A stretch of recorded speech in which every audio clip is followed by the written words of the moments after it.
Hello दोस्तों, मैं आरिफ और ये आपका YouTube channel political academic studies. आज हम पढ़ने वाले हैं constitutional values and fundamental duties. ये हमारी एक नई सीरीज है और इस सीरीज का ये पार्ट 1 है और इसमें हम सबसे पहले सिलेबस और फर्स्ट यूनिट डिस्कस करेंगे। तो आइए चलते हैं हम अपनी कंप्यूटर स्क्रीन। तो आज हम अपनी सीरीज के फर्स्ट पार्ट में सिलेबस और यूनिट फर्स्ट डिस्कस करने वाले हैं। तो सबसे पहले हम सिलेबस को डिस्कस करेंगे कि सिलेबस में कौन कौन सी यूनिट है और क्या क्या सिलेबस में आने वाला है। तो सबसे पहले यूनिट फर्स्ट है। यूनिट फर्स्ट में भारत का संविधान एक परिचय में 3 सब यूनिट्स है। संघीय गणराज्य, कानून का शासन, शक्तियों का विभाजन, और दूसरे में है संप्रभुता, समाजवाद और लोकतंत्र, और तीसरा है धर्मनिरपेक्षता और सर्वधर्म सम्मत। इस यूनिट में हम बेसिकली कॉन्स्टिट्यूशन का जो इंट्रोडक्टरी पार्ट है या कॉन्स्टिट्यूशन में जो जो बेसिक चीज़ें दी गई हैं हम उनको पढ़ेंगे। इसके बाद सेकंड यूनिट जो आती है इसमें हम संवैधानिक मूल्य, जिनको हम कॉन्स्टिट्यूशनल वैल्यूज बोलते हैं, उसको इसमें डाला गया है और इसको हम पढ़ेंगे सेकंड यूनिट में। तो इसमें जो है फर्स्ट है वो है न्याय, जिनकी सामाजिक, आर्थिक और राजनीतिक न्याय की इसमें बात की गई है। दूसरा है स्वतंत्रता, जिसमें विचार की, अभिव्यक्ति की, धर्म की, उपासना की और इन सभी की विश्वास की स्वतंत्रता की बात की गई है। तीसरा है समानता की, यानी कानून के समक्ष सभी समान है और कानून का कोई अनुप्रयोग, कानून का प्रयोग भी सभी के लिए समान है। और तीसरा है बंधुत्वता। बंधुत्वता का मतलब है भाईचारा, अखंडता, प्रतिष्ठा और एकता की बात की गई है। ये सेकंड यूनिट है। और थर्ड यूनिट में अगर हम बात करेंगे तो उसमें है मौलिक कर्तव्य, जिसको हम बोलते हैं फंडामेंटल ड्यूटीज। इसमें 3 सब यूनिट्स है, जिसमें धार्मिकता और कर्तव्य चेतना, और दूसरी है मौलिक कर्तव्य जो अनुच्छेद 51 क है। उसमें A to K तक के जितने भी हमारे मौलिक कर्तव्य है उन कर्तव्यों को हम देखेंगे। और लास्ट में मौलिक कर्तव्यों की वैधानिक स्थिति और न्यायिक दृष्टिकोण को इसमें सिलेबस में देखा गया है। तो ओवरऑल इस हमारे सिलेबस में इसमें 3 यूनिट है, ठीक है। और इस 3 यूनिट में आज जो हम सबसे पहले डिस्कस करने वाले हैं वो हम करेंगे the constitution of India and introduction, ठीक है, यूनिट 1। तो यूनिट 1 में अगर हम सबसे पहले ये देखें कि इस यूनिट में कौन कौन सी चीज़ें आने वाली है और कौन कौन सी चीज़ें इंपॉर्टेंट है। तो इस यूनिट में सबसे पहला क्वेश्चन यही बनता है, सीधा क्वेश्चन बन सकता है कि भारत का संविधान क्या है और उसकी विशेषताएं क्या हैं, या भारत के संविधान की विशेषताओं के साथ इसमें लोकतांत्रिक मूल्य एवं संघीय गणराज्य, कानून के शासन या फिर शक्तियों के विभाजन की का चर्चा करें। तो हम सबसे पहले ये देखेंगे कि इसमें बेसिकली हमें क्या क्या पढ़ना है। तो इसमें जो सबसे पहले हमें देखना है वो है भारत के संविधान की मुख्य विशेषताएं। ये है the silent feature of the Indian constitution. इस टॉपिक को हम सबसे पहले डिस्कस करेंगे। इससे पहले हमें ये जान लेना चाहिए कि ये एक वैल्यू एडिशनल कोर्स है, वैक पेपर है जो सेमेस्टर 1 में है इस बार से, और ये इसमें 2 क्रेडिट्स हैं। तो इस पेपर में कन्फ्यूजन्स ये रहता है कि किसी बच्चे को हिंदी में बुक मिली है, किसी को इंग्लिश में बुक मिली है। ये एक बहुत बड़ा कन्फ्यूजन है स्टूडेंट्स के बीच में कि हमें जो इंग्लिश में बुक मिली है लेकिन हमारा जो मीडियम है वो हिंदी है, तो क्या हमें हिंदी में जो है पेपर देना है या इंग्लिश में पेपर देना है। तो मैं आपको बता दूं कि आपको बुक चाहे हिंदी में मिली हो या इंग्लिश में मिली हो, आपका जो मीडियम है आपको उस मीडियम के अकॉर्डिंग ही पेपर देने हैं। मान लो आपका हिंदी मीडियम है और आप हिंदी मीडियम में पेपर लिख रहे हैं तो आप लिख सकते हैं, पेपर लिख सकते हैं हिंदी मीडियम, चाहे आपको बुक हिंदी में मिली हो चाहे आपको बुक इंग्लिश में मिली हो। दूसरा कन्फ्यूजन इसमें यह रहता है कि क्या पेपर में हम इंग्लिश वर्ड्स यूज़ कर सकते हैं या नहीं यूज़ कर सकते। जैसे कि जो बच्चे हिंदी में लिखते हैं उनके लिए सलाह ये दी जाती है कि आप पूरा पेपर हिंदी में ही लिखें। अगर कुछ शब्द ऐसे हैं, ठीक है, जैसे कि फेडरल रिपब्लिक है, रूल ऑफ लॉ है, ऐसे शब्दों को अगर लिखना चाहते हैं तो कुछ छोटे शब्द, कुछ कम शब्दों में ही इन शब्दों का इस्तेमाल करें, कुछ छोटे छोटे पैराज में। ये नहीं कि आपने पूरा सेंटेंस इंग्लिश में लिख दिया और फिर इस चीज़ को थोड़ा सा कहीं ना कहीं डिसबैलेंस कर देता है आपके आंसर में। तो ये जो वैक पेपर है ये वैल्यू एडिशनल कोर्स है और इसको जो है सोल के अंदर पढ़ाया नहीं जाता, सोल के अंदर इसकी क्लासेस नहीं लगती, लेकिन ये पेपर सोल के अंदर आता है। और दूसरा क्या है, जो रेगुलर क्लासेस है दिल्ली यूनिवर्सिटी की, उसमें भी इस पेपर को पढ़ाया जाता है लेकिन उसकी क्लास लगती है। सेम एनसी वेब में भी ये कोर्स पढ़ाया जाता है उसकी भी क्लास लगती है। लेकिन सोल में पेपर पढ़ाया जाता है, लेकिन उसकी क्लासेस बहुत ही रेयर है, किसी किसी कॉलेज में लगती हो। तो सबसे पहले हमें ये पता होना चाहिए कि जो हम पेपर पढ़ रहे हैं या यूनिट पढ़ रहे हैं, इसका उद्देश्य क्या है।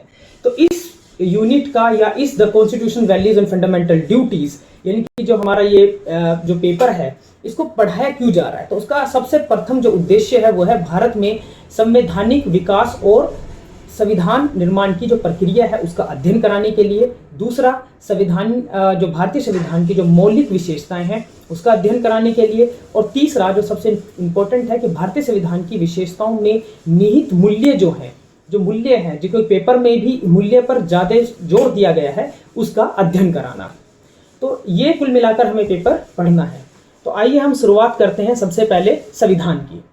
तो सबसे पहले हमें ये पता होना चाहिए कि संविधान क्या होता है। तो संविधान एक ऐसा दस्तावेज है जिसके द्वारा किसी देश के शासन व्यवस्था चलाई जाती है। इसमें कुछ कायदे, कानून, नियम, शक्तियों का बंटवारा, सरकार के संरचना वगैरह, इसमें सब कुछ दी होती है। संविधान एक जीवंत संरचना है जो कि राष्ट्र की बदलती आवश्यकताओं और परिस्थितियों के अनुरूप बदला जा सकता है। यानी कि भारतीय संविधान ना तो इतना कठोर है कि उसमें कोई परिवर्तन हो सकता है, और ना ही इतना लचीला है कि उसमें भाई जब उठाए तब आप परिवर्तन कर दो, ऐसा भी नहीं है। भारतीय संविधान में जितना ना कठोर है ना ही लचीला है, एक मध्य स्तर पर अपनाया गया है ताकि आवश्यकता पड़ने पर और परिस्थितियों के अनुरूप इसमें बदलाव किया जा सके। संविधान एक राजनीतिक व्यवस्था के संचालन का उपकरण है, एक तरीके का इंस्ट्रूमेंट है। और पिछले 75 वर्षों में भारतीय संविधान में लगभग 106 जो है संविधान संशोधन किए जा चुके हैं, जो कि इस बात को इंगित करता है कि भारतीय संविधान जो है भारतीय संविधान में बदलाव किए जा सकते हैं, उसका ये लचीलापन दिखाई देता है।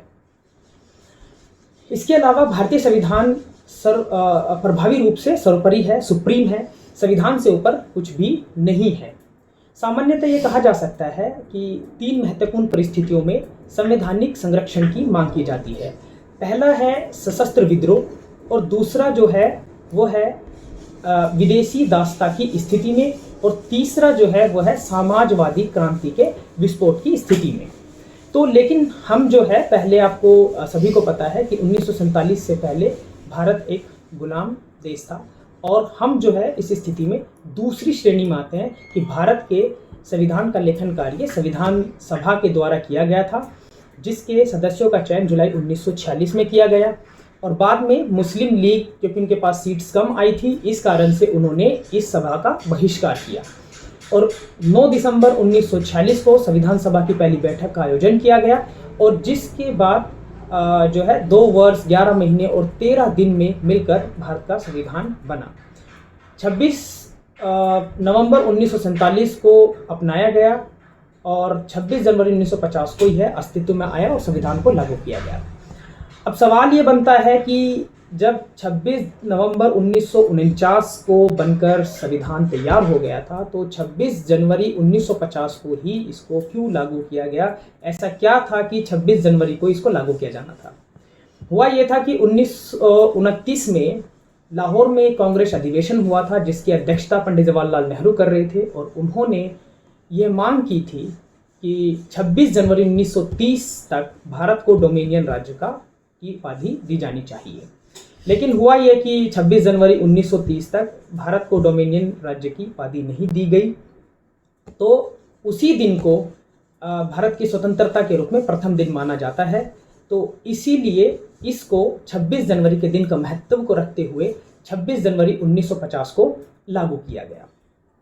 तो हम अब शुरुआत करते हैं भारतीय संविधान की प्रमुख विशेषताओं के या मुख्य विशेषताओं को, और यहाँ से इम्पोर्टेंट क्वेश्चन बन सकता है कि भारतीय संविधान की मुख्य विशेषताएं क्या हैं।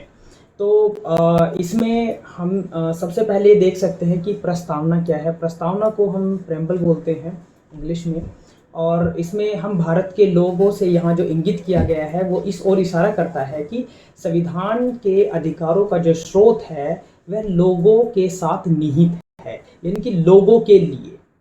ठीक है, तो इसमें हम भारत के लोग भारत को एक संपूर्ण प्रभुत्व संपन्न, समाजवादी, धर्मनिरपेक्ष, लोकतंत्रात्मक गणराज्य बनाने के लिए तथा समस्त नागरिकों को, जिसमें सामाजिक, आर्थिक, राजनीतिक, न्यायिक, ये तमाम के तमाम चीज़ों की स्वतंत्रता की बात इसमें कही गई है। और इसको जो है 26 नवंबर 1949 को संविधान में अंगीकृत किया गया था। उसके बाद जो सेकंड चीज़ है जो भारतीय संविधान की विशेषताओं में सबसे इम्पोर्टेंट है, वो है लिखित संविधान होना। जैसे कि संयुक्त राज्य अमेरिका, ब्रिटेन, ऑस्ट्रेलिया, फ्रांस, चीन, जर्मनी, आधुनिक लोकतांत्रिक जो देश है, उनके लगभग के देशों के जो संविधान हैं वो लिखित संविधान है। लेकिन हम सबको ये पता है कि पूरी दुनिया के अंदर दो तरीके के संविधान होते हैं। एक वह संविधान जो लिखित होते हैं, एक वह संविधान जो अलिखित होते हैं।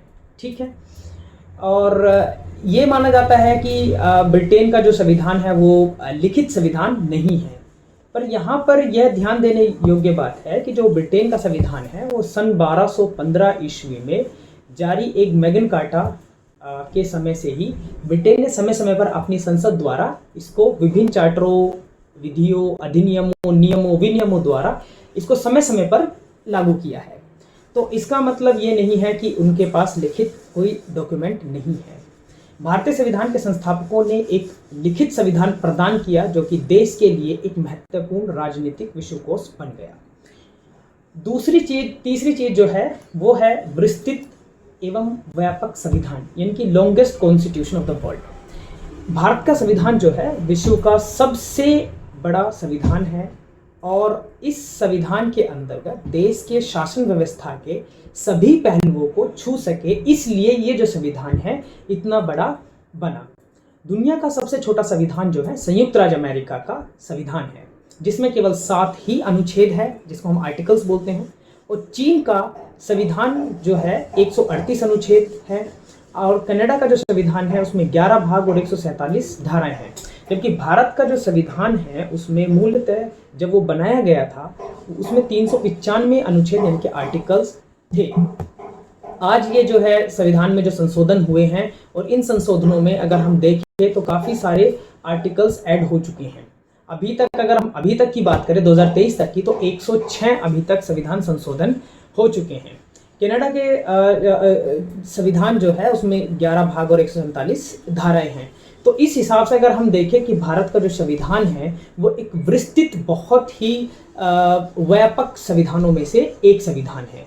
तो अब बात ये उठती है कि भाई इतना बड़ा संविधान होने के पीछे के क्या कारण है, इतना बड़ा लिखित संविधान होने के पीछे क्या कारण है। तो उसका सबसे पहला जो कारण है वह है भारतीय राज्यों का बहुलवादी रूप और बहुसांस्कृतिक वादी रूप होना। क्योंकि भारत में different caste, class, region, religion वगैरह के लोग रहते हैं, जिसके कारण सभी का उसमें सभी को सम्मिलित करना एक संविधान निर्माता सभा के लिए एक मुख्य कार्यों में से एक था कि सभी को साथ में मिला के चले। दूसरा कारण है भारत का जो निशंसता की भी दुनिया में सबसे बड़ा संविधान होने का एक कारण है। तीसरा है भारत कृषि प्रधान देश था उस टाइम में, जिस टाइम में या कृषि अर्थव्यवस्था पर टिका एक देश था जब हमें आज़ादी मिली थी। तो उस टाइम पे हमारे देश में बहुत बड़ी मात्रा में गरीबी, कुपोषण, निरक्षरता से जूझ रहे थे। तो संविधान जो निर्माता थे उन्होंने संवैधानिक दायरे के भीतर इन समस्याओं का निवारण भी जरूर समझा। ये भी एक कारण है कि संविधान बहुत ही विस्तृत हो गया।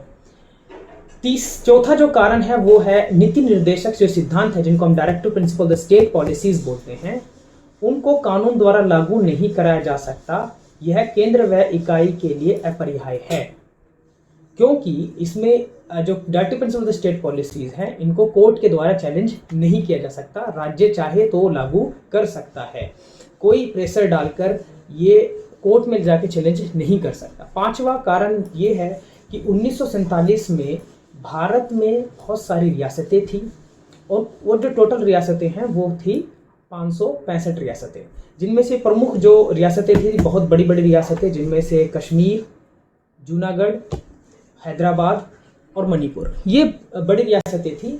और इन सभी को सम्मिलित करना, इकट्ठा करना एक बहुत ही ज़रूरी था, ताकि एक अखंड भारत का निर्माण किया जा सके।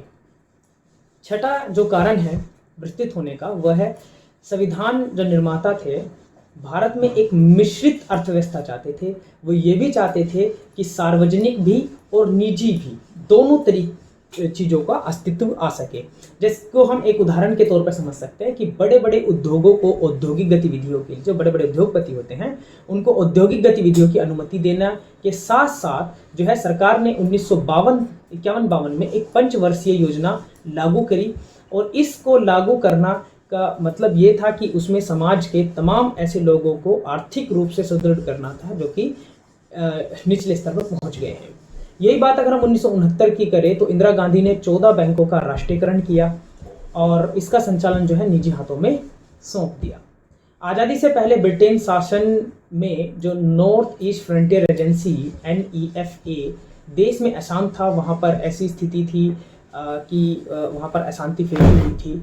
लेकिन जैसे ही भारत आज़ाद हुआ और उसमें इस आदिवासी क्षेत्र में एक अलग से अनुसूचित जो है 6 को लाया गया।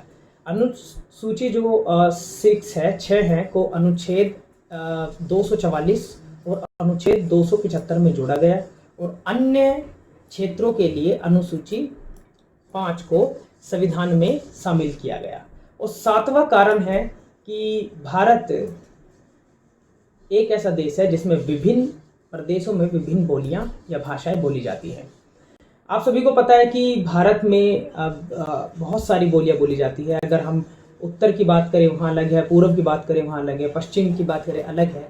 तो उत्तर भारत में लोग हिंदी और पंजाबी मुख्यतः बोलते हैं। पश्चिमी भारत में गुजराती और मराठी मुख्यतः बोली जाती है। दक्षिण भारत में तेलुगु है, तमिल है, कन्नड़ है, केरला में मलयालम है। और पूर्वोत्तर की बात करें तो वहाँ पर उड़िया, बंगाली, पूरी भारत की तरफ उड़िया और बंगाली बोली जाती है। तो संविधान निर्माताओं के लिए ये ज़रूरी था कि भविष्य में कोई समस्या ना हो, इसलिए जनता की दुविधा को संबोधित करने के लिए आवश्यक खंडों को जोड़ा जाए। और इसी कारण से अनुसूचित 8 को जोड़ा गया जिसमें भाषाओं का वर्णन किया गया है। अब हम देखते हैं अगली विशेषता संविधान की, वो है संविधान की सर्वोच्चता। संविधान की सर्वोच्चता का मतलब है कि संविधान से ऊपर कुछ भी नहीं है। समय समय पर जो सर्वोच्च न्यायालय ने विभिन्न मामलों में व्याख्या कर ये स्पष्ट किया है कि भारत का जो संविधान है वो सर्वोपरि है, जिसको हम केशव नंदी भारती केस में भी देख सकते हैं। और इसमें सीधे सीधे तौर पर संविधान की सर्वोच्चता का वर्णन किया गया है। नेक्स्ट जो विशेषता है उसको हम बोलते हैं संसदीय सर्वोच्चता और न्यायिक समीक्षा के लिए समझौता। 26 जनवरी 1950 को संविधान के प्रभावी होने के बाद इसमें कई बार संशोधन हो चुके हैं और इसमें जो संशोधन हुए हैं उन संशोधनों में जमींदारों एवं बड़े बड़े उद्योगपतियों घरानों के हितों को प्रभाव भी पड़ता है। तो ऐसे मामले में सर्वोच्च न्यायालय में चुनौती देते हैं। तो हम इनको एक केस के आधार पर देख सकते हैं कि शंकरी प्रसाद बनाम भारत संघ यानी कि गवर्नमेंट ऑफ इंडिया और सज्जन सिंह बनाम राजस्थान मामले में न्यायालय ने स्वीकार किया कि संसद को संशोधन करने की असीमित शक्ति प्राप्त है, इनके अनलिमिटेड पावर प्राप्त है। लेकिन 1969 में ही उनको यह जो विडिक्ट दिया था अपना उसको पलटना पड़ा और संसद और न्यायपालिका के बीच संतुलन बनाने की कोशिश की गई। 1973 में केशवनंद भारती केस को पुनः ये मामला सामने लाया गया और इसमें एक बहुत बड़ी संवैधानिक न्यायपीठ ने एक फैसला सुनाया और उसमें कहा गया कि संसद संविधान का संशोधन करके, जो संसद है संविधान का संशोधन करके उसकी आधारभूत संरचना को नहीं बदल सकती, ना तो उसको संक्षिप्त कर सकती है, ना उसको समाप्त कर सकती है, ना उसको नष्ट कर सकती है। यहाँ तक कि भारत के संविधान में अनुच्छेद जो 368 है जो कि संशोधन के लिए सीमित शक्तियां प्रदान करता है। भारत में ना तो संसद सर्वोपरि है ही न्यायपालिका सर्वोपरि है। सर्वोपरि है तो वह है देश का संविधान। इसके बाद हम नेक्स्ट विशेषता की बात करें तो नेक्स्ट विशेषता में हम बात करेंगे मौलिक अधिकारों की। जैसे कि अगर हम ब्रिटेन की बात करें तो ब्रिटेन में बिल्स ऑफ राइट है 1689 में जो लोगों को लोगों के अधिकारों को विधायक के तौर पे देखा जाता है। अमेरिकी संविधान में भी बिल्स ऑफ राइट्स है, और उसी प्रकार से भारत के संविधान जो निर्माता थे उन्होंने भारतीय नागरिकों को भी अधिकार प्रदान किए हैं। ये भारत के संविधान के जो अनुच्छेद भाग है उसका भाग 3 है, और इसमें मौलिक रूप से जब संविधान बना था उस समय 7 मौलिक अधिकार थे, जिसके बाद 44वें संविधान संशोधन के तहत जो राइट टू प्रॉपर्टी था, यानी कि संपत्ति का अधिकार था, उसको मौलिक अधिकारों की कैटेगरी से निकालकर उसको एक कानूनी अधिकार के रूप में मान्यता दी गई है, जो कि हम अनुच्छेद 12 से 35 तक पढ़ते हैं। इनमें मुख्य अधिकार जो हैं वो समानता का अधिकार है, जैसे कानून के समक्ष सब समान है, ठीक है, स्वतंत्रता का अधिकार है, शोषण के विरुद्ध अधिकार है, धार्मिक स्वतंत्रता का अधिकार है, संस्कृति एवं शिक्षा का अधिकार है, और संपत्ति का अधिकार जो मैंने आपको बताया कि ये 44वें संविधान संशोधन के तहत जो है इसको हटा दिया गया। ये 300A में कानूनी अधिकार के रूप में इसको मान्यता है।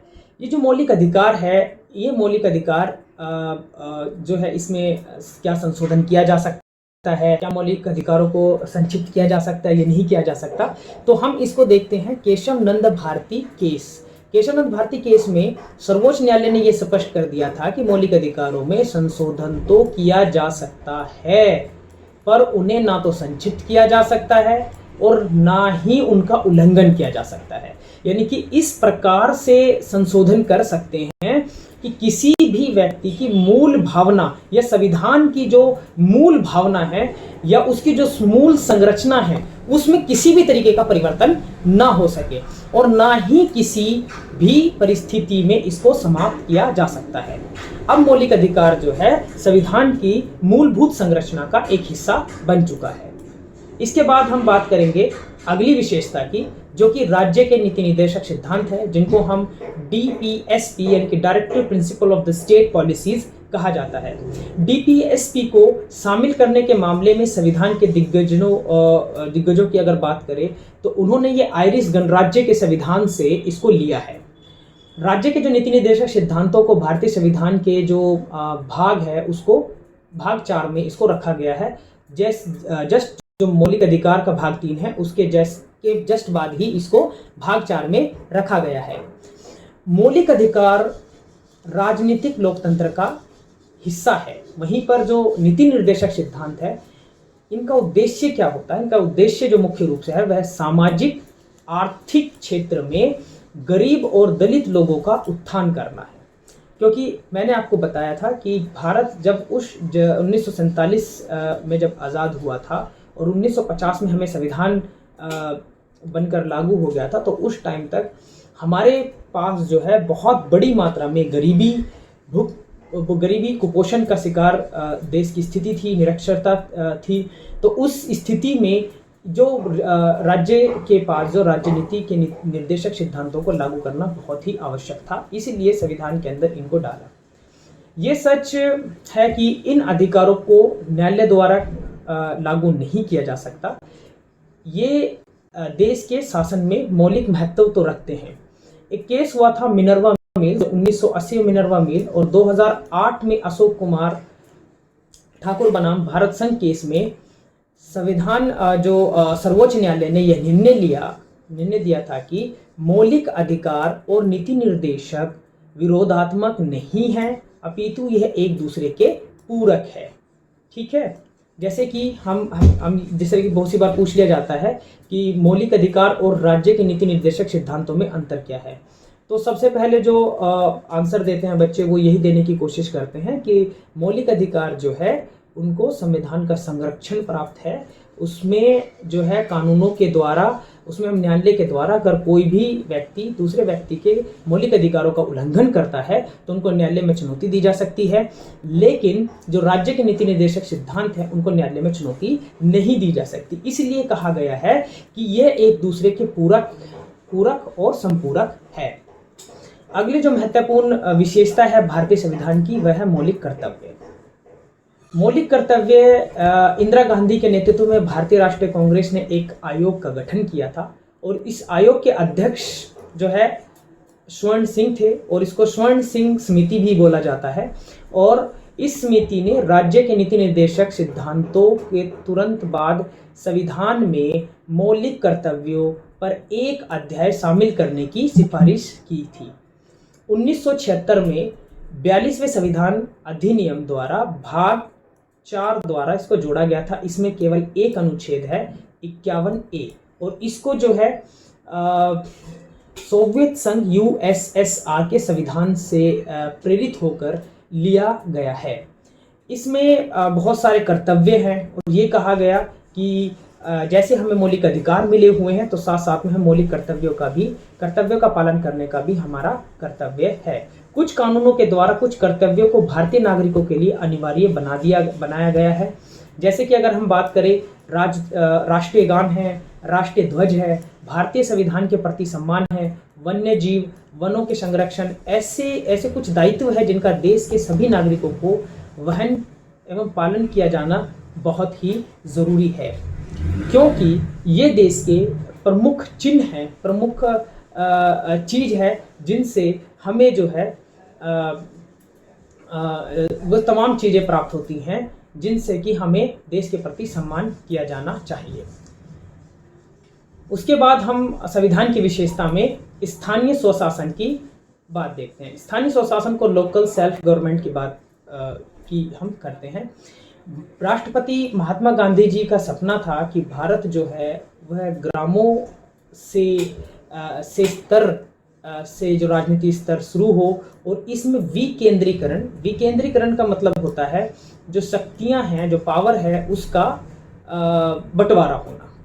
तो इसमें भारत के संविधान के अनुच्छेद 40 में स्थानीय स्वशासन के बारे में स्पष्ट रूप से उल्लेखित है, जो कि DPSP यानी कि डायरेक्टर प्रिंसिपल स्टेट पॉलिसी राज्य के नीति निर्देशक सिद्धांत के अंतर्गत आता है। 1992 के 73वें और 74वें संविधान अधिनियम द्वारा संशोधन के अधिनियम के द्वारा ग्रामीण व शहरी क्षेत्रों के त्रिस्तरीय स्थानीय शासन का प्रावधान किया गया ताकि शक्तियों का विकेंद्रीकरण हो सके। तो शक्तियों का विकेंद्रीकरण के लिए जरूरी है कि इसमें शासन के 3 भागों का होना बहुत जरूरी है और ये दुनिया का सबसे बड़ा स्थानीय स्वशासन का एक निकाय के रूप में भारत को देखा जाता है। इसके बाद इसी में एक नया टॉपिक है, वो है संघीय गणराज्य, फेडरल रिपब्लिक। फेडरल रिपब्लिक किसे कहते हैं, जिसको हम संघ भी बोलते हैं और फेडरलिज्म भी बोलते हैं। फेडरल है जो संघीय गणराज्य है, जैसे कि अगर हम बात करें कनाडा की, ऑस्ट्रेलिया की, जर्मनी की, संयुक्त राज्य अमेरिका की, जैसे देश के भांति भारत के जो संविधान निर्माता थे उन्होंने भी भारतीय संविधान में यानी कि जो शक्तियों का बंटवारा, क्योंकि फेडरलिज्म का मतलब ही होता है सेपरेशन ऑफ पावर यानी कि शक्तियों का बंटवारा, जिसमें अगर हम देखें भारतीय संविधान में शक्तियों का बंटवारा 3 स्तर पर किया गया है। प्रथम स्तर पर जो है वह केंद्र सूची है, दूसरे स्तर पर जो है वो राज्य सूची है और तीसरे स्तर पर जो है समवर्ती सूची है।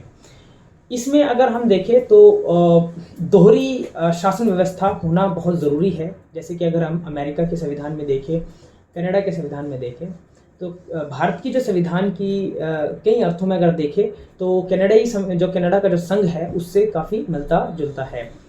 इसमें ऑस्ट्रेलिया और संयुक्त राज्य अमेरिका जैसे संघ की भी अनेक विशेषता हमने ग्रहण की है और भारत में दोहरी शासन प्रणाली है और शक्तियों का केंद्र व राज्यों में विभाजन भी किया गया है।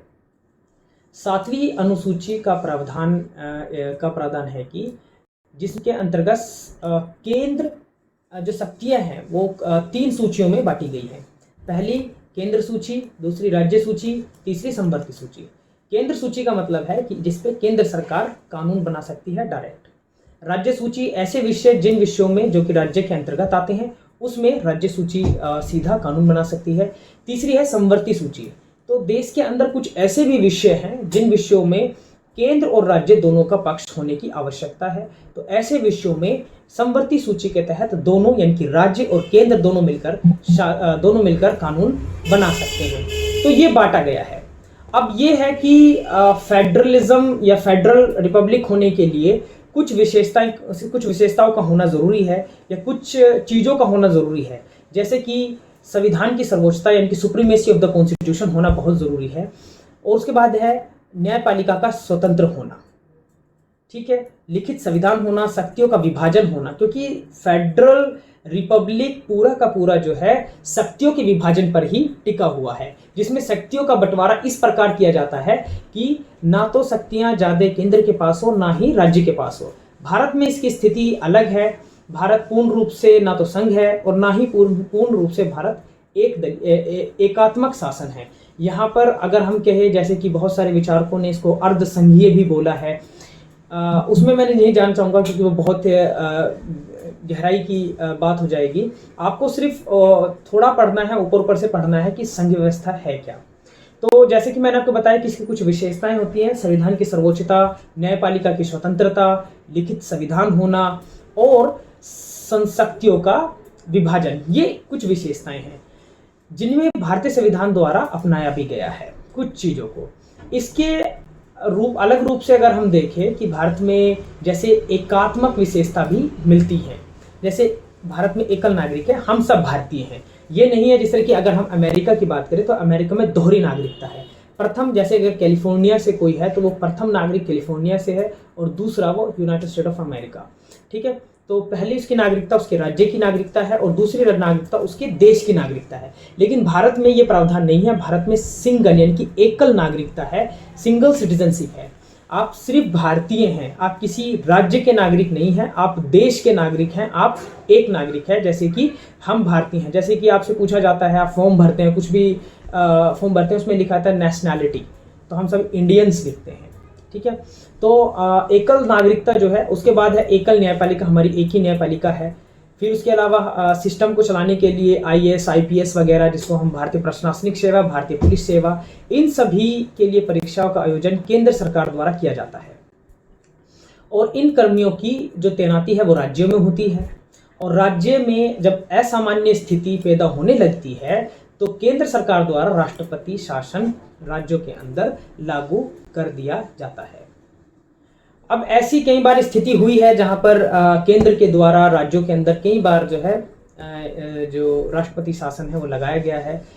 अशांति की स्थिति हो या फिर जो है ऐसी स्थिति जिसमें कि लॉ एंड ऑर्डर खतरे में हो, तो अब ये है कि कुछ विचारकों का मानना ये है कि जो राज्य के ऊपर जो राष्ट्रपति शासन लगा दिया जाता है, कहीं ना कहीं ये केंद्र को ज़्यादा पावरफुल बनाता है और राज्य को कहीं ना कहीं उसके निम्न स्तर पर बनाने की स्थिति को दिखाता है।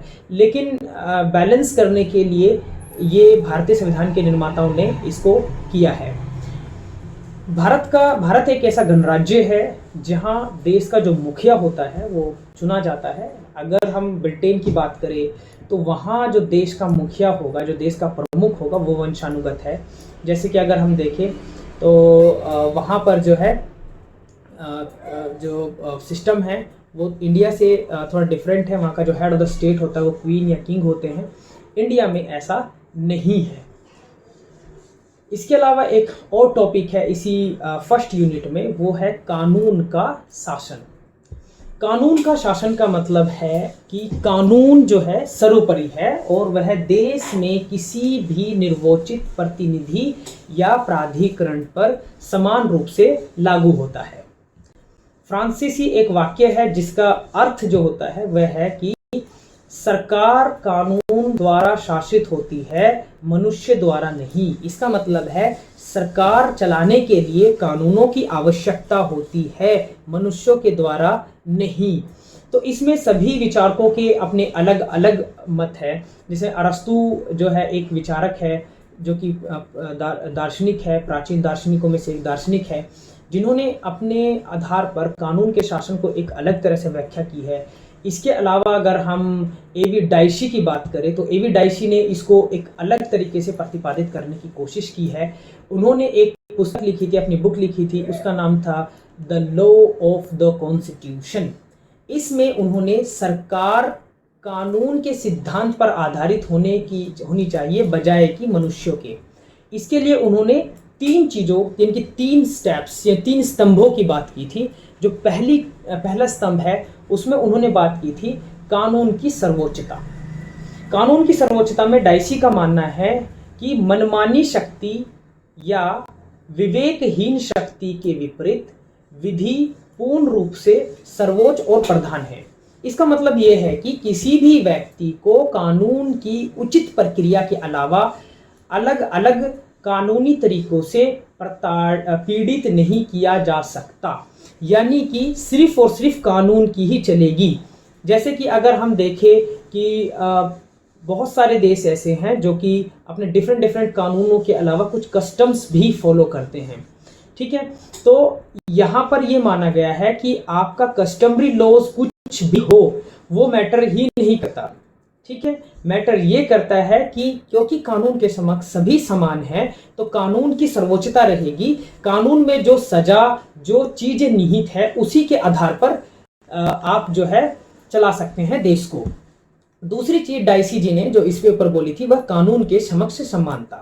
कानून के समक्ष समानता का मतलब ये है कि विधि के समक्ष जो है सभी समान है, जो कानून है उसके समक्ष सभी समान है, चाहे वो देश का प्रधानमंत्री हो, देश का राष्ट्रपति हो, सिपाही हो, कोई एक साधारण कार्यकर्ता हो, या देश का कोई भी नागरिक, यानी कि देश का प्रथम नागरिक से लेकर पंक्ति में खड़े देश के प्रथम नागरिक से पंक्ति में खड़े आखिरी नागरिक तक तमाम को समान रूप से कानून के समक्ष समानता प्राप्त है। अगर आपके अधिकारों को किसी ने उल्लंघन किया है तो आपके पास पूर्ण रूप से अधिकार है कि आप न्यायालय जाकर जो है अपने अधिकारों के हनन की बात को कर सकते हैं। भारतीय संविधान के अनुच्छेद 14 से 18 को अगर हम देखें, जिसमें समानता का अधिकार की बात की गई है, इसमें समानता के अधिकार का जो वर्णन किया गया है, इसमें कानून के समक्ष समान, यानी कि कानून के समक्ष समान का मतलब है कि आप जो है किसी भी स्थिति में हो आप सभी समान हैं, चाहे आप राष्ट्रपति हो या देश के सबसे आखिरी नागरिक हो, देश के प्रधानमंत्री हो या देश के मंत्री हो, कोई भी हो, सभी को समान रूप से समान माना गया है। दूसरा है कानून का समान संरक्षण, जैसे कि धर्म है, वंश है, जाति है, लिंग है, जन्म है, स्थान है के आधार पर नागरिकों के साथ भेदभाव की मनाही की गई है। जैसे कि हम देखते हैं आए दिन धार्मिक आधार पर, वंश आधार पर, जाति आधार पर किसी को ऊंचा किसी को नीचा माना गया है। ये प्राचीन स्थिति में होता था, प्राचीन भारतीय संस्कृति में वर्ण व्यवस्था थी, कास्ट सिस्टम था, लेकिन आज़ादी के बाद ये तमाम चीज़ें ख़त्म कर दी गई और आज़ादी के बाद सिर्फ और सिर्फ हम सब भारतीय हैं, हम सबको वो अधिकार प्राप्त हैं जो एक अन्य नागरिक को अधिकार प्राप्त है। तो इसीलिए हमारे साथ किसी भी प्रकार से भेदभाव नहीं किया जा सकता, ना तो धर्म के आधार पर, ना वंश, जाति, लिंग, जन्म स्थान के आधार पर किसी भी तरीके से भेदभाव की मनाही की गई है। अगर कोई इस प्रकार का भेदभाव करता है तो वो उल्लंघनीय है और उसको दंडित किया जाएगा। उसके अलावा है रोजगार के संबंध में समान अवसर। तो रोजगार के इक्वल अपॉर्चुनिटी टू ऑल का इसमें जो दिया गया है, इसमें ये बताया जाता है, इसमें ये है कि सभी को सेम रोजगार, समान अवसर की समानता, यानी कि ये नहीं हो कि आपने जो है एक स्टूडेंट ने ग्रेजुएशन कर रखी है और दूसरे स्टूडेंट ने भी ग्रेजुएशन कर रखी है, आप सिर्फ फर्स्ट स्टूडेंट को आईएएस के एग्जाम के लिए अपीयर करते हैं, सेकंड स्टूडेंट को अपीयर नहीं करते, ठीक है। यानी कि कहने का मतलब है कि उसको एग्जाम देने की अनुमति दे देते हैं, इसको एग्जाम देने की अनुमति नहीं देते हैं। तो इस तरह की स्थिति भारतीय संविधान के अंतर्गत कहा गया है कि रोजगार के संबंध में सभी को समान अवसर है, वो आए कंपटीशन में पार्टिसिपेट करे।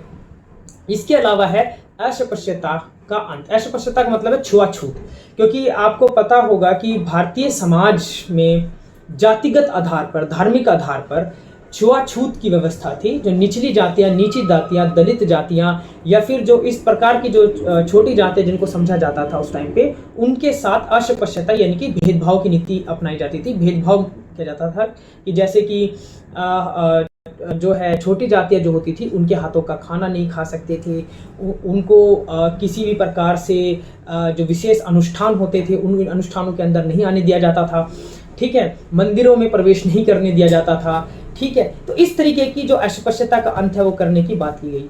और अंत में है कि उपाधियों की समाप्ति। जैसे कि आपने देखा होगा कि पहले जो नाम के आगे सर या बहुत सारे ऐसे टाइटल वगैरह लगे होते थे, उन टाइटलों को बंद करने की भी संविधान के अंदर कहा गया, क्योंकि कानून के समक्ष सभी समान हैं, कोई विशेष दर्जा किसी को प्राप्त नहीं है। कुछ उपाधियों को छोड़कर हम, जैसे कि कुछ विशेष उपाधि है खेल के क्षेत्र में, शिक्षा के क्षेत्र में, या फिर और तमाम विशेष क्षेत्र में देखें तो उपाधियां हैं, उनके लिए मनाही नहीं है। लेकिन ऐसी उपाधियां जो कि समाज के अंदर समाज को बांटने का काम करती हो, समाज में ऐसी स्थिति पैदा करने की बात करती हो जिससे कि एक विशेष व्यक्ति, विशेष वर्ग व्यक्ति उच्चले स्तर पर और दूसरा विशेष व्यक्ति जो है या दूसरा व्यक्ति जो है निचले स्तर पर आ जाए। तो ये सभी चीज़ें जो है भारतीय संविधान के अंदर अंतर्निहित है, आर्टिकल 14 to 18, 14 से 18 के अंतर्गत। तीसरी बात जो डाइसी ने बोली है वो है कानूनी भावना की प्रबलता, क्योंकि डाइसी का मानना था कि पूर्ववर्ती दो सिद्धांत, यानी कि जो पूर्ववर्ती दो सिद्धांत हमने जो पढ़े हैं, कानून की सर्वोच्चता और कानून के समक्ष समान, लागू करना पर्याप्त ही नहीं है, दोनों को लागू करना पर्याप्त नहीं है। इस प्राधिकरण और कानूनों को बनाए रखने के लिए एक सुचारू तंत्र की आवश्यकता है।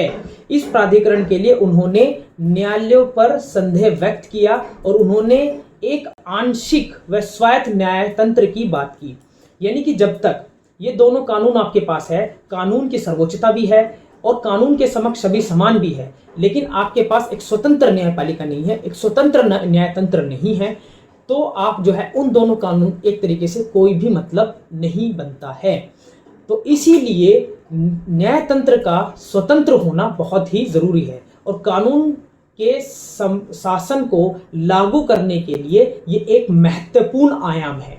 जब तक कि हमारे पास एक स्वतंत्र न्यायपालिका नहीं होगी, हम इस तरह के जो कानून है, जैसे कि मैंने आपको ये दो डाइसी जी जो दो स्तंभ बताते हैं, कानून की सर्वोच्चता और कानूनों के समानता, तो इसमें जो है कानून के शासन को लागू करने के लिए ये महत्वपूर्ण आयाम है। इसी यूनिट का एक और सब यूनिट है जिसको हम बोलते हैं शक्तियों का विभाजन, जिसको हम बोलते हैं सेपरेशन ऑफ पावर। तो भारत में शक्तियों के विभाजन की जगह कार्यों के विभाजन पर अमल किया गया है। शक्तियों के विभाजन की जगह पर जो कार्यों का विभाजन है उसके ऊपर अमल किया गया है। भारत में अमेरिका की तरह शक्तियों के विभाजन को दृढ़ता से पालन नहीं किया गया। न्यायपालिका को विधानमंडल द्वारा पारित किसी भी अवैध कानूनों को हटाने का अधिकार प्राप्त है। ठीक है, यानी कि जो न्यायपालिका है भारत में, वह क्योंकि वह जो है एक तरीके से संरक्षक है संविधान की, तो संविधान में ऐसे कोई भी विधानमंडल जो है कानून बना देता है जो कि संविधान की मूल भावना, आत्मा और उसकी संरचना का उल्लंघन करती हो, तो उस प्रकार के कानूनों को हटाने के लिए न्यायपालिका जो है उसको हटा सकती है। व्यवहारिक कारणों से आज अधिकांश संवैधानिक जो प्रणालियां हैं, जितनी भी संवैधानिक प्रणालियां हैं, उनके जो अंगों की जो शक्तियां हैं वो जटिल परंपरागत विभाजन करने के योग्य नहीं है। जैसे कि अगर हम इस संबंध में अगर हम देखें कि कार्य प्रणाली पर सरकार का क्या सरकारी नज़रिया क्या है, तो हम सबसे पहले देखेंगे इसमें उद्देश्य कि क्या उद्देश्य है शक्तियों का विभाजन करने की। शक्तियों का विभाजन का आशय किसी भी एक व्यक्ति या लोगों के समूह द्वारा अधिकारों के दुरुपयोग को रोकना है। ठीक है, अगर आप एक ही व्यक्ति को इतनी पावर दे दे कि वो बहुत पावरफुल हो जाए, तो जाहिर सी बात है कि वहां पर शक्तियों का दुरुपयोग होना आवश्यक है, क्योंकि मनुष्य की जो मानसिक स्थिति है वो कब बदल जाए और कब ना बदले, और क्योंकि उसके अंदर डिजायर होती है, तो मोर टू मोर यानी कि ज़्यादा से ज़्यादा पाने की जो इच्छा उसके अंदर होती है, वो कहीं ना कहीं उस सिस्टम में भ्रष्टाचार, भाई भतीजावाद, ये सब चीज़ों को भर देंगे। इसीलिए दुरुपयोग पर रोक लगाना है। यह प्रत्येक व्यक्ति की स्वतंत्रता की गारंटी देता है और तथा राज्य की दमनकारी नीति से समाज की रक्षा करता है। ये उद्देश्य है। दूसरा है कि संकल्पना क्या है। तो अगर हम बात करें अरस्तु की, तो जो अरस्तु के अनुसार जो है सरकार 3 शाखाओं में विभक्त है। तो सबसे पहली जो है वह है सामान्य सभा, दूसरी है निर्वाचित अधिकारी और तीसरी है न्यायपालिका। ये तीनों के तीनों अलग है, तीनों सेपरेटेड है। सामान्य सभा जो लोगों के द्वारा चुने गए व्यक्ति है, निर्वाचित अधिकारी वे जो कि एग्जीक्यूटिव्स हैं, जो कि आईएएस आईपीएस वगैरह, या फिर ऐसे व्यक्ति जो कि चुनकर आए हैं, जैसे कि किसी सिलेक्शन कमेटी के द्वारा, जैसे कि यूपीएससी जो है, यूनियन पब्लिक सर्विस कमीशन जो है, वो आईएएस आईपीएस आईएफएस वगैरह इन लोगों को व्यक्तियों को चुनती है। तो इस तरह ये एक अलग है। न्यायपालिका एक अलग सिस्टम है, यानी कि जो सामान्य सभा कानून बनाएगी उसमें अगर किसी भी प्रकार का उल्लंघन व्यक्तियों के द्वारा होता है तो उसको जो है सजा देना एवं संरक्षण का कार्य जो है न्यायपालिका का कार्य है। सेम यही विचार हम देख सकते हैं जो रोमन साम्राज्य थे, प्राचीन रोमन साम्राज्य थे, उनमें भी यही विचार अपनाया गया था। 18वीं सदी में एक अपनी पुस्तक द स्पिरिट ऑफ लॉज में जो फ्रांसीसी दार्शनिक है, उनका नाम है मोंटेस्क्यू, ने इस विचार को एक अत्यधिक व्यवस्थित और वैज्ञानिक आधार प्रस्तुत किया, और जिसमें उन्होंने सरकार की 3 शाखाओं के बीच अधिक सूक्ष्मता से भेद स्पष्ट करने का कार्य किया। फिर बाद में आगे चलकर जॉन लॉक ने संकल्पना के विकास और उन्नत का कार्य किया, क्योंकि उन्होंने इस क्षेत्र के अंदर काफ़ी अच्छा कार्य किया। अब यह है कि इसमें क्या अर्थ है। तो जैसे कि मैंने बताया आपको 3 शाखाएं होती हैं, 3 प्रमुख है। विधायिका है जो कि कानून बनाती है, कार्यपालिका है और न्यायपालिका है। ये 3 शाखाएं हैं जो मिलकर सरकारी व्यवस्था का निर्माण, पूरी सरकारी व्यवस्था जो होती है उसका जो निर्माण है, ये तीनों शाखाएं मिलकर करती है। इसमें किसी एक की भूमिका नहीं है, इसमें सबकी भूमिका है, सबकी अलग अलग भूमिका है। जैसे कि एक अंग या शाखा में एक व्यक्ति की जो भूमिका होती है वह अन्य भाग में नहीं हो सकती, जिसका अर्थ यह है कि प्रत्येक अंग में अपनी भूमिका का जो निर्वहन है करने वाले लोगों भी पृथक होने चाहिए। ठीक है, एक अंग की कार्य प्रणाली दूसरे अंगों के कार्यों पर प्रभाव नहीं डालनी चाहिए। ठीक है, कोई क्लैश नहीं होना चाहिए आपस में। ठीक है, इसीलिए भारतीय संविधान के अंदर विधायिका को अलग शक्तियां, अलग कानून और उनको संग्रहण करने वाले, उसका संरक्षण करने वाले अलग व्यक्ति है। कार्यपालिका एक अलग सिस्टम है जिसको कार्यपालक के तौर पर माना जाता है। इसमें अलग शक्तियां हैं, इसके निर्वाचित सदस्य अलग हैं, इसमें जो चयन की प्रक्रिया है, इसमें सदस्यों के चयन की प्रक्रिया भी एक अलग है। तीसरी अगर देखें हम न्यायपालिका, ये एक बिल्कुल अलग सिस्टम है जिसमें जजों की नियुक्ति किस प्रकार होती है, कॉलेजियम सिस्टम के थ्रू होती है या एग्जामिनेशन के थ्रू होती है, एज के आधार पर होती है, सीनियरिटी के आधार पर होती है। तो इसमें बहुत सारे मेथड्स को अपनाया जाता है। तो हर अंग का जो है, हर जो एक अंग है सरकार का, शाखा का, उसका जो है एक अलग भूमिका हो सकती है और दूसरी जो है उसकी एक अलग भूमिका हो सकती है। इसकी हम बात करते हैं सिद्धांत, जिसको हमें थियोरेटिकल मीनिंग ऑफ थ्योरी का मीनिंग क्या है या सिद्धांत का अर्थ क्या है। तो राज्य के विभिन्न अंगों के बीच शक्तियों का विभाजन की आवश्यकता क्यों होती है। ये क्वेश्चन बनता है कि भाई राज्य के जो विभिन्न अंग है, जैसे कि क्या विधायिका है, कार्यपालिका है, न्यायपालिका है, इन क्या आवश्यकता पड़ती है कि भाई इनको विभाजन करने की आवश्यकता। तो मैंने आपको बताया कि भाई पूरी एक बुरा प्रशासन स्टार्ट हो जाता है जिसमें कि एक व्यक्ति जम के बैठ जाता है और वो कहीं ना कहीं, जिसको हम लाल फित्ता शाही भी बोल सकते हैं, भ्रष्टाचारी हो सकता है कि क्योंकि उसको सब नॉलेज हो चुकी होती है कहाँ क्या है, कहाँ क्या नहीं है, किससे बचना है, किससे नहीं बचना है। भाई भतीजावाद बहुत ज़्यादा हो जाता है इस सिस्टम में, और शक्तियों का दुरुपयोग की संभावना जो है इतनी स्थिति बनी होती है कि इसमें 100% वो मिलेंगे ही मिलेंगे। ठीक है, तो ऐसी स्थिति में जो है शक्तियों का विकेंद्रीकरण होना बहुत ही आवश्यक है। शक्तियों का जगह जगह पर केंद्र होना, ना कि एक जगह केंद्र होना, जिसको हम विकेंद्रीकरण कहते हैं, यानी कि सेपरेशन ऑफ पावर। पावर को इस तरीके से बांटा जाए कि एक व्यक्ति के हाथ में इतनी पावर ना आ जाए कि वो भ्रष्टाचारी हो जाए, भाई भतीजावाद करने लगे, शक्तियों का दुरुपयोग करने लगे और शासन पे, उस जो प्रशासन है उस पर उसको बुरा प्रभाव पड़े। फिर इसके बाद है महत्व की बात। तो महत्व में एक अधिनायकवाद से सुरक्षा प्रदान करता है। ठीक है, अधिनायकवाद का मतलब है कि जो जिसके पास सारी पावर होती है। ठीक है, जैसे कि अगर हम राष्ट्रगान को देखें, जन गण मन अधिनायक जय हे, तो उसमें भी अधिनायक की बात की गई है, लेकिन वहां पर जो अधिनायक है वो जनता है। लेकिन यहाँ पर जो अधिनायक है वो अधिनायक एक वह व्यक्ति हो सकता है जो कि शासन का दुरुपयोग करके शासन में उन व्यक्तियों को भी हटा सकता है या उन व्यक्तियों को ला सकता है और इससे शासन जो है पूरी तरह से बुरा प्रभाव से पड़ेगा। दूसरा, व्यक्तिगत स्वतंत्रता को संरक्षण देता है और प्रभावी सरकार के विकास में सहायक है और न्यायपालिका की स्वतंत्रता के अनुलक्षण रखता है। इस बात को सुनिश्चित किया गया है कि कोई भी मानना या अवैध कानून विधायिका द्वारा पारित नहीं किया जा सकता। ये चीज़ मैं पहले बता चुका हूँ कि विधायिका यानी कि जो कानून बनाने वाले देश की संसद है वो ऐसे कोई भी कानून नहीं बना सकती जो कि देश के संविधान के मूलभूत ढांचे को अवरोधित या उल्लंघित करती हो। भारतीय संविधान के संदर्भ में शक्तियों का जो पृथक्करण है, शक्तियों का जो विभाजन है, वो हम इस तरीके से देख सकते हैं। इसमें जो है पहले में अगर हम देखें तो उसमें कहा गया है कि भारतीय संविधान की जो मौलिक संरचना में शक्तियों का जो पृथक्करण की अवधारणा को शामिल किया गया है। इसमें दस्तावेजों में लिखित रूप से, ठीक है, इसका साफ वर्णन नहीं है, यह एक सांकेतिक मात्र है। दूसरा, इसमें इसकी जो संकल्पना में विधायिका द्वारा पारित किसी कानून द्वारा भंग नहीं किया जा सकता। तीसरा है, संविधान के तीनों अंगों की भूमिका विशेष प्रसंग दिया गया है। इनकी तीनों को अलग अलग महत्वपूर्ण शक्तियां प्राप्त हैं, ठीक है।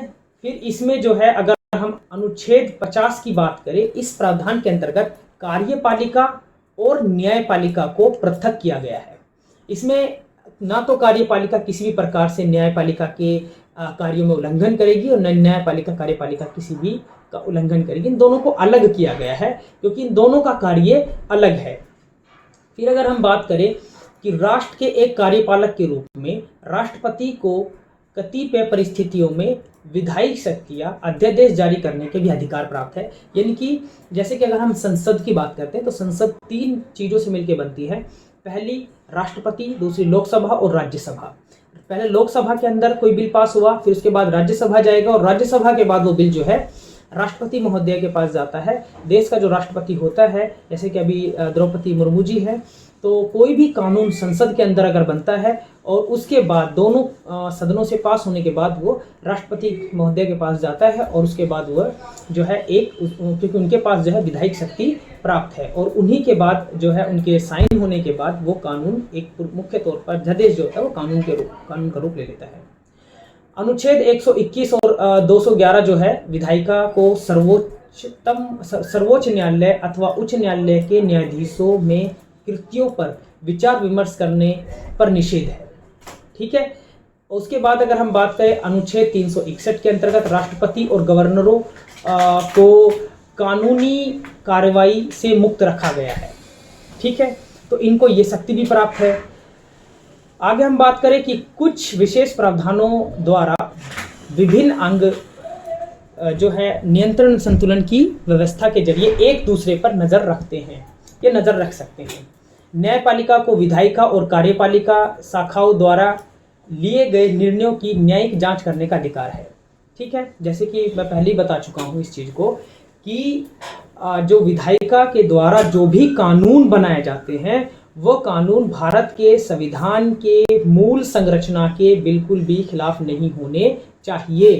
तो अगर इस प्रकार का कोई कानून बन भी जाता है तो उसको सुप्रीम कोर्ट के अंदर चैलेंज किया जाता है, क्योंकि सुप्रीम कोर्ट ऑफ इंडिया जो है वह भारत के संविधान का संरक्षक है और उसी के द्वारा इसमें इसकी वो अगर कोई कानून ठीक नहीं बना है तो उसकी जांच की जा सकती है। आर्टिकल 13 के अनुसार अगर कोई कानून असंवैधानिक है, एक पक्षीय है, यानी कि सिर्फ एक पक्ष के लिए बनाया गया है या मौलिक अधिकारों का हनन करता है, तो न्यायपालिका को भी अवैध घोषित करने का अधिकार प्राप्त है, ठीक है। तो इस तरीके से हम देख सकते हैं कि न्यायपालिका की जो शक्तियां हैं, विधायिका की जो शक्तियां हैं और इस प्रकार से जितनी भी शक्तियां तीनों अंगों को दी गई है, इसीलिए भारत के अंदर जो है शक्तियों का जो विभाजन है वो पहली लाइन में ही स्पष्ट कर दिया गया था कि भारत में शक्तियों का जो विभाजन है वह सभी को अलग अलग तौर पर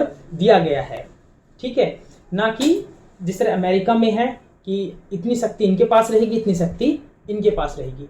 भारत में शक्तियों का जो विभाजन है, ये जो मैंने पूरा बताया आपको, ये कानूनी संवैधानिक जो चीज़ें हैं, न्यायपालिका की स्वतंत्रता के बावजूद कार्यपालिका और न्यायाधीशों की नियुक्ति कर सकते हैं। ठीक है, तो बहुत सारी चीज़ें हैं, ये सभी चीज़ें तो भारत के अंदर ये सेपरेशन ऑफ पावर है। तो सेपरेशन ऑफ पावर के अंदर अभी इतना ही। और दोस्तों, ये था constitutional values and fundamental duties series part 1। अगर आपको अच्छा लगा हो तो लाइक कीजिए और अपने दोस्तों में ज़्यादा से ज़्यादा शेयर कीजिए, और अच्छा लगा हो तो प्लीज़ इसको सब्सक्राइब कीजिए, और अगली वीडियो देखने के लिए प्लीज़ बेल का आइकन को दबाइए ताकि आप तक ये वीडियो जो सेकंड पार्ट है वो पहुंच जाए। Take care, thank you.